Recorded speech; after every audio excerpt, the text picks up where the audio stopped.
Item ಯಾವುದೇ ಇರಲಿ try ಮಾಡಿ ಆಚಿ ಚಿಕನ್ ಮಸಾಲಾ. ಡಿಕೆ ಶಿವಕುಮಾರ್ ನೇತೃತ್ವದ ಕಾಂಗ್ರೆಸ್ ಅಸ್ತಿತ್ವಕ್ಕೆ ಬಂದ ಕೇವಲ 2 ದಿನಗಳಲ್ಲಿ ರಾಜ್ಯ ರಾಜಕೀಯದಲ್ಲಿ ಖ್ಯಾತೆ ಕೋಲಾಹಲವನ್ನೇ ಸೃಷ್ಟಿ ಮಾಡಿದೆ. ಜಲಸಂಪನ್ಮೂಲ ಖಾತೆಯನ್ನ ನಿರಾಕರಿಸಿ ಬೆಂಗಳೂರು ನಗರಾಭಿವೃದ್ಧಿ ಇಲಾಖೆನೇ ಬೇಕು ಅಂತ ಹಠಕ್ಕೆ ಬಿದ್ದು ಸಚಿವ ಸ್ಥಾನಕ್ಕೇನೆ ರಾಜೀನಾಮೆ ಕೊಟ್ಟಿದ್ದಾರೆ ರಾಮಲಿಂಗಾರೆಡ್ಡಿ. ಅವರ ನಡೆ ಈಗ ರಾಜ್ಯ ರಾಜಕಾರಣದಲ್ಲಿ ಭಾರೀ ಚರ್ಚೆಗೆ ಗ್ರಾಸವಾಗಿದೆ. ಪ್ರಮಾಣ ವಚನದವರೆಗೂ ರಾಮಲಿಂಗಾರೆಡ್ಡಿ ಅವರಿಗೆ ಡಿಕೆಶಿ ಕೊಟ್ಟ ಭರವಸೆ ಜೀವಂತ ಆಗಿತ್ತು. ಆದ್ರೆ ಯಾವಾಗ ಕೇಳಿದ ಖಾತೆ ಸಿಗಲಿಲ್ವೋ ರಾಮಲಿಂಗಾರೆಡ್ಡಿ ಅಸಮಾಧಾನ ಸ್ಫೋಟಗೊಂಡು ಸಚಿವ ಸ್ಥಾನಕ್ಕೆ ರಾಜೀನಾಮೆ ನೀಡಿದ್ದಾರೆ. ರಾಜ್ಯದಲ್ಲಿ ಹೈಕಮಾಂಡ್ ನಾಯಕರು ಇದ್ದಾಗಲೇ ಇಂತಹ ಮುಜುಗರದ ಬೆಳವಣಿಗೆ ನಡೆದಿರೋದು ಈಗ ಕಾಂಗ್ರೆಸ್ ನಾಯಕರಿಗೆ ನುಂಗಲಾರದ ತುತ್ತಾಗಿದೆ.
ನಮ್ಮ ಈಗಿನ ಮುಖ್ಯಮಂತ್ರಿಗಳು ಯಾರು ನಮ್ಮ ಶಿವಕುಮಾರ್ ಅವರು ಮತ್ತೆ ಅವರ ಸಹೋದರ ಡಿ ಕೆ ಸುರೇಶ್ ಇವರೆಲ್ಲ ನಮ್ಮ ಮನೆಗೆ ಬಂದು 2.5 ವರ್ಷ ಆದ್ಮೇಲೆ ನಾನೇ ಚೀಫ್ ಮಿನಿಸ್ಟರ್ ಆಗ್ತೀನಿ, ಆಗ ನಿನಗೆ ಈ ಪೋರ್ಟ್ಫೋಲಿಯೋ ಬಿಟ್ಕೊಡ್ತೀನಪ್ಪ ಅಂತ ಸಾಯಂಕಾಲ 4 ಗಂಟೆವರೆಗೂ ಇದ್ರು ನಮ್ಮ ಮನೇಲಿ. ಅಲ್ವೇನಪ್ಪ, ಸಂಜೆ 4 ಗಂಟೆವರೆಗೂ ನಮ್ಮ ಮನೇಲಿ ಇದ್ರು. ನೀವು ಮಾಧ್ಯಮದವರೆಲ್ಲ ಇದ್ರಿ, ಅವತ್ತು ಎಲ್ಲ ನಮ್ಮ ಮನೆ ಮುಂದೆನೆ ಇದ್ರು. ನಾನು ಆಯ್ತು ಅಂತ ಸುಮ್ಮನೆ ಆದೆ. ಮತ್ತೆ ಮೊನ್ನೆ 25ರಲ್ಲಿ ಅವರು CM ಆಗಿ ನಾವಿಬ್ರೆ ಪರ್ಸನಲ್ ಆಗಿ ಕೂತಿದ್ದಾಗ ನಾನೇನು ಇವ್ರನ್ನು ಯಾರು ಶಿವಕುಮಾರ್ ಅವ್ರನ್ನು ಕೂಡ ನಾನು ಮಂತ್ರಿ ಮಾಡ್ಕೊಳ್ಳಿ ಅಂತ ಕೇಳಲಿಲ್ಲ, ಅಥವಾ ಸಿದ್ದರಾಮಯ್ಯನವ್ರ ಹತ್ರ ಹೋಗಿ ನಾನು ಮಂತ್ರಿ ಮಂಡಳಿ ಸೇರಿಸಿ ಅಂತ ಕೇಳಲಿಲ್ಲ, ಅಥವಾ ಹೈಕಮಾಂಡ್ ಹೋಗಿ ನನ್ನ ಮಂತ್ರಿ ಮಾಡಿ ಅಂತ ನಾನೇನು ಕೇಳಿರ್ಲಿಲ್ಲ. ಮಾಡಿದ್ದಾರೆ, ಸಂತೋಷ. ಮತ್ತೆ ಅವತ್ತೇ ಶಿವಕುಮಾರ್ ಬೆಂಗಳೂರು ಪೋರ್ಟ್ಫೋಲಿಯೋ ನಿನಗೆ ಕೊಡ್ತೀನಪ್ಪ ಅಂತ ಹೇಳಿದ್ರು. ಆಯ್ತು ಅಂತ ಬಂದೆ. ನಾನು ಅದನ್ನು ಕೇಳಿರ್ಲಿಲ್ಲ, ಅವ್ರಿಗೆ ಅದನ್ನು ಕೇಳಿಲ್ಲ, ಅವರೇ ವಾಲಂಟಿಯರ್ ಆಗಿ ಹೇಳಿದ್ರು. ಆಮೇಲೆ ನೋಡಿದ್ರೆ ಈಗ ಜಲಸಂಪನ್ಮೂಲ ಕೊಟ್ಟಿದ್ದಾರೆ. ನನ್ಗೆ 2 ಬಾರಿ ಕೂಡ ಅವರೇ ಕರೆದು ಕೊಡ್ತೀವಿ ಅಂತ ಹೇಳಿ ಆಮೇಲೆ ಬೇರೆಯವ್ರಿಗೆ ಆಯ್ತು. ಅದಕ್ಕೆ ನನಗೆ ಬೇಸರ ಆಗಿ ಈಗ ಆತ್ಮಸಾಕ್ಷಿ ವಿರುದ್ಧವಾಗಿ ಕೆಲಸ ಮಾಡಕ್ ಆಗ್ತಿಲ್ಲ ಅಂತ ಹೇಳಿ ಇವತ್ತು ನಾನು ರಾಜೀನಾಮೆ ಕೊಡ್ತಾ ಇದ್ದೀನಿ. ಬೇಸರ ಆಗಿ ಈಗ ಆತ್ಮಸಾಕ್ಷಿ ವಿರುದ್ಧವಾಗಿ ಕೆಲಸ ಮಾಡಕ್ ಆಗ್ತಿಲ್ಲ ಅಂತ ಹೇಳಿ ಇವತ್ತು ನಾನು ರಾಜೀನಾಮೆ ಕೊಡ್ತಾ ಇದ್ದೀನಿ. ಹೌದು, ಖಂಡಿತವಾಗೂ ಬೆಂಗಳೂರು ಅಂದ್ರೆ ರಾಮಲಿಂಗಾರೆಡ್ಡಿ ಅಂದ್ರೆ ಬೆಂಗಳೂರು. ಆಕ್ಚುಲಿ ಅವರು CM ಕ್ಯಾಂಡಿಡೇಟೇ ಆಗ್ಬೇಕಾಗಿತ್ತು, ಅವ್ರು ಅದನ್ನು ಕೇಳಲಿಲ್ಲ, ಬಿಟ್ಕೊಟ್ಟಿದ್ದಾರೆ. ಬಟ್ ಆದ್ರೆ ಈ ಒಂದು ಪೋಸ್ಟಿಂಗ್ ಅವ್ರು ಈ ತರ ಮಾಡ್ತಾ ಇದಾರೆ ಅಂದ್ರೆ ಅವರು ಇನ್ನ ಬೆಂಗಳೂರು ಏನಾಗತ್ತೆ ನೋಡಿ ಮುಂದೆ. ತುಂಬಾ ಬಹಳ ಕಷ್ಟ ಆಗತ್ತೆ ಕಾಂಗ್ರೆಸ್ಗೆ. ಯಾಕಂದ್ರೆ ಇವರಿಂದಾನೇ ತುಂಬಾ ಕೆಲಸಗಳು ನಡೀತಾ ಇದೆ. ಮತ್ತೆ ಈಗ ನೀವು ಹೇಳ್ಬೇಕು, ಸಾರಿಗೆ ಅದನ್ನು ಎಷ್ಟು ಚೆನ್ನಾಗಿ ನಡ್ಸ್ಕೊಂಡ್ ಬಂದ್ರು. ಮತ್ತೆ ಮುಜರಾಯಿನೂ ಅಷ್ಟೇ, ಎಲ್ಲಾನು ಸಕ್ಸಸ್ ಆಗಿ ಗ್ಯಾರಂಟಿ ಸಕ್ಸಸ್ ಕೊಟ್ಟಿದ್ದಾರೆ. ಆ ತರ ಇರ್ಬೇಕಾದ್ರೆ ಇವರು ಮಾತು ಕೊಟ್ಬಿಟ್ಟು ತಿರ್ಗಾ ಇವರು ಪುನಃ ಹಿಂಗ್ ಮಾಡೋದು ನಮಗೆ ಬಹಳ ಬೇಜಾರಾಗ್ತಾ ಇದೆ. ಮುಂಬರುವ ಚುನಾವಣೆಯಲ್ಲಿ ಇದು ಭಾರಿ ಅಪಾಯಕಾರಿಯಾದ ನಿರ್ಧಾರ. ಏನಕ್ಕಂದ್ರೆ ರಾಮಲಿಂಗಾರೆಡ್ಡಿ ಅವರು ಒಂದು ಗ್ರಂಥಾಲಯಕ್ಕೆ ಸಮಾನ. ಅವರ ಅನುಭವವನ್ನು ಅನೇಕ ಬಾರಿ ಡಿ ಕೆ ಶಿವಕುಮಾರ್ ಸಾಹೇಬರಾಗಿರ್ಬೋದು ಮತ್ತು ಸಿದ್ದರಾಮಯ್ಯ ಸಾಹೇಬ್ ಇರ್ಬೋದು ಹಾಡಿ ಹೊಗಳಿದ್ದಾರೆ.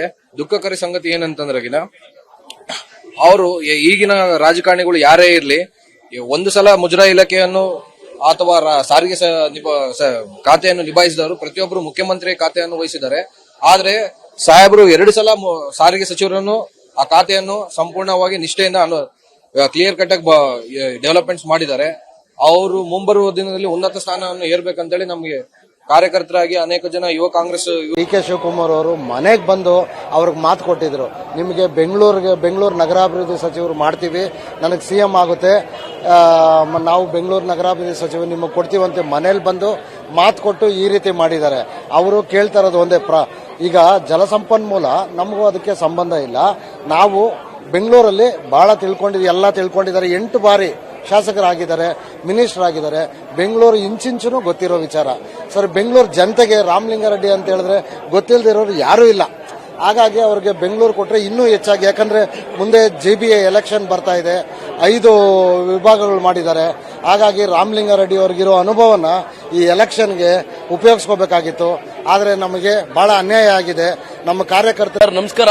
ನಾವು ಎಲ್ಲ ಯುವ ಕಾಂಗ್ರೆಸ್ ಮತ್ತೆ ಕಾಂಗ್ರೆಸ್ ಕಾರ್ಯಕರ್ತರ ಪರವಾಗಿ ನಾನು ಏನಪ್ಪ ಕೇಳ್ಕೊಳ್ತೀನಿ ಅಂತಂದ್ರೆ, ಮೊಟ್ಟ ಮೊದಲಾಗಿ ರಾಮಲಿಂಗಾರೆಡ್ಡಿ ಸಾಹೇಬರ ವ್ಯಕ್ತಿತ್ವ ಬಗ್ಗೆ ಮಾತಾಡಬೇಕು ಅಂತಂದ್ರೆ, ಸಾಮಾನ್ಯ ಜನರಿಗೆ ಮತ್ತೆ ಸಾಮಾನ್ಯ ಜನರ ಪರವಾಗಿ ವಕಾಲತ್ತು ವಹಿಸುವಂತಹ ಒಂದು ಶ್ರೇಷ್ಠವಾದ ಶಾಸಕ. ಎಲ್ಲ ಜನಸಾಮಾನ್ಯರಿಗೆ ನಿಕಟವಾಗಿ ಸಂಪರ್ಕ ಕೊಡೋದು ಮತ್ತೆ ಫೋನ್ ಕರೆಗಳಿಗೆ ಸಿಗುವಂತ ಒಬ್ಬ ಶಾಸಕ ಅಂತಂದ್ರೆ ರಾಮಲಿಂಗಾರೆಡ್ಡಿ ಸಾಹೇಬರು. ಈಗಾಗಲೇ ತಾವು ಸಾರಿಗೆ ಇಲಾಖೆ ಮತ್ತು ಮುಜರಾಯಿ ಇಲಾಖೆ ಸಂದರ್ಭದಲ್ಲಿ ನಷ್ಟದಲ್ಲಿರುವಂತಹ ಇಲಾಖೆಗಳನ್ನ ಸಂಭಾಳಿಸಿಕೊಂಡು ಲಾಭದಕ್ಕೆ ತಂದಂತವ್ರು ರಾಮಲಿಂಗಾರೆಡ್ಡಿ ಸಾಹೇಬರು. ನಿಮ್ಗೆಲ್ಲ ರಾಮಲಿಂಗಾರೆಡ್ಡಿ ಸಾಹೇಬರು 40 ವರ್ಷಗಳ ಸುದೀರ್ಘವಾದ ರಾಜಕೀಯ ಜೀವನವನ್ನ ಅವರು ಕ್ಲೈಮ್ ಮಾಡ್ಕೊಂಡೆ ಅಂತ ಸಂದರ್ಭದಲ್ಲಿ ಅವರು ಉಪಮುಖ್ಯ ದಾಪುಗಾಲಿಕೊಂಡವರು.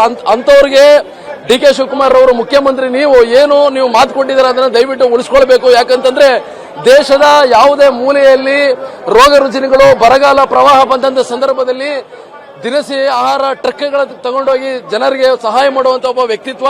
ಇಂಥವ್ರಿಗೆ ಬೆಂಗಳೂರು ಅಭಿವೃದ್ಧಿ ಕೊಟ್ರೆ ಬೆಂಗಳೂರು ಒಂದು ಅಭಿವೃದ್ಧಿ ಆಗುತ್ತೆ. ಯಾಕಂದ್ರೆ ನೀರಾವರಿ ಎಲ್ಲಿರುತ್ತೆ, ನದಿಗಳ ವ್ಯವಸ್ಥೆ ಎಲ್ಲಿರುತ್ತೆ, ಅಂತವರಿಗೆ ನೀವು ನೀರಾವರಿ ಸಚಿವರಾಗಿ ಮಾಡಿ ಬೆಂಗಳೂರು ಅಭಿವೃದ್ಧಿಗೆ ರಾಮಲಿಂಗಾರೆಡ್ಡಿ ಸಾಹೇಬರ ಪಾತ್ರ ಅತ್ಯಂತ ಪ್ರಮುಖವಾದದ್ದು. ಜನಸಂಪರ್ಕ ಎಸ್, ಡೆಫಿನೆಟ್ಲಿ ಬೆಂಗಳೂರಿನ ಪಲ್ಸ್ ಏನು ಅನ್ನೋದು ರಾಮಲಿಂಗಾರೆಡ್ಡಿ ಅವ್ರಿಗೆ ತುಂಬಾ ಚೆನ್ನಾಗಿ ಗೊತ್ತಿದೆ. ಯಾಕಂದ್ರೆ ಬೆಂಗಳೂರಿನ ಶಾಸಕರ ಅವರು ಅಷ್ಟೇ ಅಲ್ಲ, ತಮ್ಮ ಮಗಳನ್ನೂ ಕೂಡ ಶಾಸಕರನ್ನಾಗಿ ಮಾಡಿದಂಥವ್ರು ಮತ್ತು ವಿವಿಧ ಪಾರ್ಟಿಗಳ ಜೊತೆಗೆ ಎಲ್ಲರ ಜೊತೆಗೆ ಚೆನ್ನಾಗಿರುವಂಥವ್ರು, ಬೆಂಗಳೂರಿನ ಡೆಮೋಗ್ರಫಿ ಗೊತ್ತಿರುವಂಥವ್ರು. ಇಲ್ಲಿ 2 ವಿಚಾರ ಇದೆ. ಒಂದು, ಹೈಕಮಾಂಡೇ ಡಿಸೈಡ್ ಮಾಡಿರೋದು ಯಾವ್ಯಾವ ಖಾತೆ ಯಾರ್ಯಾರಿಗೆ ಅಂತ. ಇದರಲ್ಲಿ ಡಿ ಕೆ ಶಿವಕುಮಾರ್ ಅವರ ಪಾತ್ರ ತುಂಬಾ ಕಡಿಮೆ ಅಂತ ಹೇಳಲಾಗ್ತಾ ಇದೆ. ರಾಮಲಿಂಗಾರೆಡ್ಡಿ ಅವರು ಸಾರಿಗೆ ಮತ್ತು ಮುಜರಾಯಿ ಖಾತೆಯಲ್ಲಿದ್ರು. ಜಲಸಂಪನ್ಮೂಲ ಏನೋ ಅದೊಂದು ಪ್ರಬಲ ಖಾತೆ ಅಂತ ಏನೂ ಇಲ್ಲ. ಆದ್ರೆ ಬೆಂಗಳೂರಿನ ಶಾಸಕರಿಗೆ ಜಲಸಂಪನ್ಮೂಲದ ಅರಿವು ಮತ್ತು ಜ್ಞಾನ ಅಥವಾ ಆ ವಿಚಾರದಲ್ಲಿ ಎಕ್ಸ್ಟ್ರಾ ಎಫರ್ಟ್ ನಾನು ಯಾಕೆ ಹಾಕ್ಬೇಕು, ನಾನು ತುಂಬಾ ಎಕ್ಸ್ಪರ್ಟ್ ಇರೋದು ಬೆಂಗಳೂರಿನಲ್ಲಿ. ಸೊ ಬೆಂಗಳೂರಿನಲ್ಲಿ BBMP ಎಲೆಕ್ಷನ್ ನಡೆದ್ರೆ, GBA ಎಲೆಕ್ಷನ್ ಅಥವಾ ಈ BBMP ಎಲೆಕ್ಷನ್ ನಡೆದ್ರು ಕೂಡ ಬಹಳಷ್ಟು ಹಿಡಿತಾ ಇರೋದು ರಾಮಲಿಂಗಾರೆಡ್ಡಿ ಅವರಿಗೆ. ಸೊ ರಾಮಲಿಂಗಾರೆಡ್ಡಿ ಅವರ ಎದುರುಗಡೆ ಪ್ರಿಯಾಂಕ್ ಖರ್ಗೆ ಅಂತವ್ರಿಗೆ ಹೋಮ್ ಮಿನಿಸ್ಟ್ರಿ ಕೊಡ್ತಾರೆ, ನಂಬರ್ 2 ಪೊಸಿಷನ್ ಕೊಡ್ತಾರೆ. 8-9 ಸರಿ ಶಾಸಕರಾಗಿರುವಂತಹ ನಮಗೆ ಬೇರೆ ಬೇರೆ ಖಾತೆಗಳನ್ನ ಕೊಡ್ತಾರೆ ಅನ್ನುವಂಥದ್ದು ಒಂದು ಅಪಸ್ವರ ಇರ್ಬೋದು. ನಂಬರ್ 2, ಸಿದ್ದರಾಮಯ್ಯನವರು ಏನೇ ಹೇಳಿದ್ರು ಕೂಡ ಒಪ್ಪಬಹುದಾದಂತಹ, ಎಕ್ಸೆಪ್ಟ್ ಮಾಡಬಹುದಾದಂತಹ, ಅವ್ರು ಹೇಳಿದ್ದನ್ನ ಕೇಳಬಹುದಾದಂತಹ ಭಾವನೆ ಡಿ ಕೆ ಶಿವಕುಮಾರ್ ಜೊತೆಗೆ ಆ ತಾಳಮೇಳ ಇನ್ನೂ ಹೊಂದಬೇಕಾಗಿದೆ. ಮತ್ತೊಂದು ಕಡೆ ಬಹಳಷ್ಟು ಜನ ಹೇಳ್ತಾ ಇರೋದು, ಆಯ್ತು 8-9 ಸರಿ MLA ಆಗಿದ್ದಾರೆ, ಬಹಳಷ್ಟು ಸರಿ ಮಂತ್ರಿ ಆಗಿದ್ದಾರೆ, ಹೊಸಬರಿಗೆ ಅವಕಾಶ ಮಾಡಿಕೊಡಿ. ಹಳಬ್ರೇ 40 ವರ್ಷಗಳಿಂದ 30 ವರ್ಷಗಳಿಂದ ಅಧಿಕಾರವನ್ನ ಅನುಭವಿಸ್ತಾ ಬಂದ್ರೆ ಹೊಸಬರು ಯಾವಾಗ, ಹೊಸತನ ಯಾವಾಗ ಅನ್ನೋ ಒಂದು ಪ್ರಶ್ನೆನೂ ಕೂಡ ಇದೆ. ಈ ಮಧ್ಯೆ world power is world power ಅಂತ ಡಿ ಕೆ ಶಿವಕುಮಾರ್ ಅವರು ಏನು ಸಿದ್ದರಾಮಯ್ಯನವರ ಬಗ್ಗೆ ಮಾತಾಡ್ತಾ ಇದ್ರು, ಈಗ ಅದು ರಿವರ್ಸ್ ಆಗಿ ಡಿ ಕೆ ಶಿವಕುಮಾರ್ ಅವ್ರ ಬಗ್ಗೆ ರಾಮಲಿಂಗಾರೆಡ್ಡಿ ಅಭಿಮಾನಿಗಳು ಅಥವಾ ಅವ್ರ ಬೆಂಬಲಿಗರು ಮಾತಾಡ್ತಾ ಇದ್ದಾರೆ. ಡಿ ಕೆ ಶಿವಕುಮಾರ್ ಅವರೇ, ನೀವು ಈ ಪಕ್ಷ ಅಧಿಕಾರಕ್ಕೆ ಬಂದಂತ ಸಂದರ್ಭದಲ್ಲಿ ಮುಂದಿನ ದಿನ ನಾನು ಮುಖ್ಯಮಂತ್ರಿ ಆಗ್ತೀನಿ, ಈಗ ನಾ ಬೆಂಗಳೂರು ನಗರಾಭಿವೃದ್ಧಿ ಇಟ್ಕೊಂಡಿದ್ದೀನಿ, ನಾಳೆ ನಿಮಗೆ ಕೊಡ್ತೀನಿ ಅಂತ ನೀವು ಮಾತು ಕೊಟ್ಟಿದ್ರಿ. ಆದ್ರೆ ಈಗ ನೀವು ಆ ಮಾತನ್ನ ಉಳಿಸ್ಕೊಳ್ಬೇಕಾಗಿದೆ ಅಂತ ಒತ್ತಡ ಹಾಕ್ತಾ ಇದ್ದಾರೆ. ಈ ಕಡೆ ಡಿ ಕೆ ಶಿವಕುಮಾರ್ ಅವ್ರ ಕೈಯಲ್ಲಿ ಏನಿಲ್ಲ, ಬಿಕಾಸ್ ಮಂತ್ರಿ ಸ್ಥಾನಗಳನ್ನ ನೋಡಿದ್ರು ಕೂಡ ಅದರಲ್ಲಿ ಡಿ ಕೆ ಶಿವಕುಮಾರ್ ಅವರ ಲಿಸ್ಟ್ ಅಲ್ಲಿ ಇರೋರು ಒಬ್ರು ಇಲ್ಲ. It's purely high command. ಮತ್ತೊಂದು ಕಡೆ ಸಿದ್ದರಾಮಯ್ಯನವ್ರ ಜೊತೆಗೂ ಮೀಟಿಂಗ್ ನಡೆದಾಗ ಸಿದ್ದರಾಮಯ್ಯನವರು ಹೈಕಮಾಂಡ್ ಏನ್ ಹೇಳಿದ್ದಾರೆ ಅದೇ ಫೈನಲ್ ಅಂತ ಹೇಳಿದ್ದಾರೆ.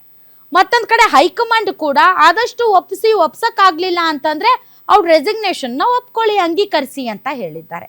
ಹೀಗಾಗಿ ಇಮಿಡಿಯೇಟ್ ದುಷ್ಪರಿಣಾಮಗಳು ಏನಾಗಬಹುದು? ಒಂದು, ಆರಂಭದಲ್ಲೇ ಡಿ ಕೆ ಶಿವಕುಮಾರ್ ಅವರ ಆಡಳಿತದಲ್ಲಿ ಅಪಸ್ವರ ಏನಿದೆ, ಅವರ ಸರ್ಕಾರದ ಅಥವಾ ಅವರ ಆಡಳಿತದ ಇಮೇಜ್ ಅನ್ನ ಬದಲಾಯಿಸುವಂತಹ ಸಾಧ್ಯತೆ ಇದೆ. ಆರಂಭದಲ್ಲಿ ಈ ರೀತಿಯಾದಂತಹ ಖ್ಯಾತೆಗಳಿಂದಾಗಿ ಅವರ ಒಂದು ಸ್ಟಾರ್ಟಿಂಗ್ ಅಲ್ಲಿ ಅವರ ಏನ್ ಜೋಶ್ ಇತ್ತು ಅದು ಈ ಒಂದು ಅಪಸ್ವರಗಳ ನಡುವೆ ಮತ್ತೆ ಕಡಿಮೆ ಆಗ್ಬಿಡಬಹುದು. ಜನರಿಗೆ ಒಂದು ರಾಂಗ್ ಮೆಸೇಜ್ ಪಾಸ್ ಆಗುತ್ತೆ. ಯಾವಾಗ ನೋಡಿದ್ರೆ ಇದೇ ಆಯ್ತು ಇವ್ರದ್ದು, ಬಂದಾಗಿಂದ ನಾಯಕತ್ವ ಕಿತ್ತಾಟ, ಇಲ್ಲದೆ ಇದ್ರೆ ಖಾತೆ ಕಿತ್ತಾಟ, ಇಲ್ದಿದ್ರೆ ಸಚಿವ ಸಂಪುಟ ರಚನೆ ಕಿತ್ತಾಟ. ಈ ಕಾಂಗ್ರೆಸ್ ಗವರ್ನಮೆಂಟ್ ಬಹುಮತ ತಗೊಂಡು ಬಂದರೂ ಕೂಡ ಒಂದು ದಿನನೂ ಕೂಡ ಸಮಾಧಾನದಿಂದ ಶಾಂತಿಯಿಂದ ಆಡಳಿತ ನಡೆಸೇ ಇಲ್ಲ. ಯಾವಾಗ ನೋಡಿದ್ರು ಯಾವ್ದಾದ್ರು ಒಂದು ಜಗಳ ತಕ್ಕೊಂಡು ಕುತ್ಕೋತಾರೆ. ದಿನ ಇವ್ರದ್ದು ಡ್ರಾಮಾ ನೋಡಿ ಸಾಕಾಗೋಗಿದೆ. ಕೊಟ್ಟಂತಹ ಆಡಳಿತವನ್ನ ನಿಭಾಯಿಸಕ್ಕಾಗದೆ ಇರೋರು ಇವರಿಗೆ ನಿಜಕ್ಕೂ ಕೂಡ ನಾವು ಯಾಕೆ ಬಹುಮತ ಕೊಟ್ವಿ ಅಂತ ತಲೆ ಚೆಚ್ಕೊಳ್ಳುವಂತ ಪರಿಸ್ಥಿತಿ ಸಾರ್ವಜನಿಕರಿಗೆ ಬರಬಹುದು.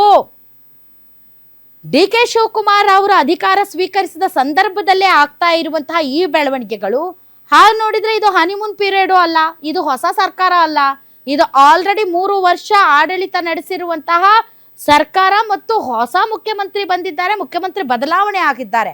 ಜನ ಇದನ್ನ ತುಂಬಾ ಇದು ಹೊಸತು ಅನ್ನೋ ತರದಲ್ಲಿ ನೋಡಲ್ಲ. ಈಗ ಕೆಲಸಗಳಾಗಬೇಕಾಗಿರುವಂತಹ ಸಮಯ, ಗ್ಯಾರಂಟಿಗಳಿಂದ ಅಭಿವೃದ್ಧಿ ಆಗಿಲ್ಲ ಅನ್ನುವಂತಹ ಒಂದು ಭಾವನೆಯಲ್ಲಿ ಜನ ಇದ್ದಾರೆ. ಈಗ ಡಿ.ಕೆ. ಶಿವಕುಮಾರ್ ಅವರು ಬಂದ ಮೇಲೆ ಅಭಿವೃದ್ಧಿ ಮತ್ತು ಗ್ಯಾರಂಟಿಗಳನ್ನ ಸರಿದೂಗಿಸ್ಕೊಂಡು ಹೋಗ್ತಾರೆ, ಒಂದು ಹೊಸ ರೀತಿಯಾದಂಥ ಆಡಳಿತ ಅಂತ ಎಲ್ಲರೂ ಎಕ್ಸ್ಪೆಕ್ಟ್ ಮಾಡಿರೋ ಸಂದರ್ಭದಲ್ಲಿ ಅತ್ಯಂತ ಹಿರಿಯ ನಾಯಕರುಗಳ ಈ ಅಪಸ್ವರ ಏನಿದೆ ಅದು ಡೆಫಿನೆಟ್ಲಿ ಪಕ್ಷದ ಇಮೇಜ್ಗೂ ಡ್ಯಾಮೇಜು. ಇನ್ನೊಂದು ಕಡೆ ಡಿ.ಕೆ. ಶಿವಕುಮಾರ್ ಅವರು ಹೋಗ್ತಾ ಇರುವಂಥ ಸ್ಪೀಡ್ಗೂ ಸ್ಪೀಡ್ ಬ್ರೇಕರ್ ಥರ ಅಂತ ಅನಿಸುತ್ತೆ. ಹಾಗಾದ್ರೆ ರಾಮಲಿಂಗಾರೆಡ್ಡಿ ಅವರನ್ನ ಮನವೊಲಿಸುವ ಪ್ರಯತ್ನಗಳು ನಡೀತಾ ಇದೆ. ಅವರು ಸ್ವಿಚ್ ಆಫ್ ಮಾಡ್ಕೊಂಡು ಅಜ್ಞಾತವಾಸಕ್ಕೆ ಹೋಗಿದ್ದಾರೆ. ಈ ಹಿಂದೆ ಸಾರಿಗೆ ಸಚಿವರಾಗಿ ಕಾರ್ಯನಿರ್ವಹಿಸಿದ್ರು. ಆದರೆ ಅವ್ರು ಕೇಳ್ತಾ ಇರೋದು ಬೆಂಗಳೂರು ಅಭಿವೃದ್ಧಿ ಖಾತೆ. ಅದನ್ನ ಈಗ ಕೃಷ್ಣ ಬೈರೇಗೌಡರಿಗೆ ಕೊಟ್ಟಿದ್ದಾರೆ. ಕೃಷ್ಣ ಬೈರೇಗೌಡರು ಕೊಡೋದಕ್ಕೂ ಒಂದು ಕಾರಣ ಇದೆ. ಬಿಕಾಸ್ ಅವರು ಯಂಗ್ ಆ್ಯಂಡ್ ಯೂತ್ ಇದ್ದಾರೆ. ಬೆಂಗಳೂರಿನಂತಹ ತುಂಬ ಯಂಗ್ ಜನರೇಷನ್ ಆ್ಯಂಡ್ ಒಂಥರ ಸ್ಟಾರ್ಟಪ್ ಸಿಟಿ ಅನ್ನೋ ಥರದಲ್ಲಿ ಇಡೀ ಹೊಸ ಉದ್ದಿಮೆಗಳಿಗೆ ಒಂದು ಉತ್ತಮವಾದಂತಹ ನಗರ ಅನ್ನೋ ಹೆಸರಿರುವಂತಹ ಬೆಂಗಳೂರಿನಲ್ಲಿ ಒಂದು ಅಪ್ರೋಚ್ ಆಗಬಹುದಾದಂತಹ ಫೇಸ್ ಕೃಷ್ಣ ಬೈರೇಗೌಡ್ರದ್ದು. ಹೀಗಾಗಿ ಈ ಜೆನ್ಸಿಗಳು ಯೂತ್ಸು ತುಂಬ ಚೆನ್ನಾಗಿ ರಿಲೇಟ್ ಆಗ್ತಾರೆ ಅವರಿಗೆ. ಫಾರಿನಲ್ಲಿ ಓದ್ಕೊಂಡು ಬಂದಿರೋದ್ರಿಂದ ಅವರ ಥಾಟ್ ಪ್ರಾಸೆಸ್ಸು ಈಗಿನ ಯುವಕರ ಥಾಟ್ ಪ್ರಾಸೆಸ್ಗೆ ಮ್ಯಾಚ್ ಆಗ್ಬೋದು. ಆ ಥರದ್ದೇನಾದರೂ ಯೋಚನೆ ಮಾಡಿರಬಹುದು ಅಂತ ಅನಿಸುತ್ತೆ ಹೈಕಮಾಂಡ್. ಬಟ್ ಸೀನಿಯರ್ಸ್ ಒಪ್ಕೊಳ್ಳೋಕೆ ರೆಡಿ ಇಲ್ಲ.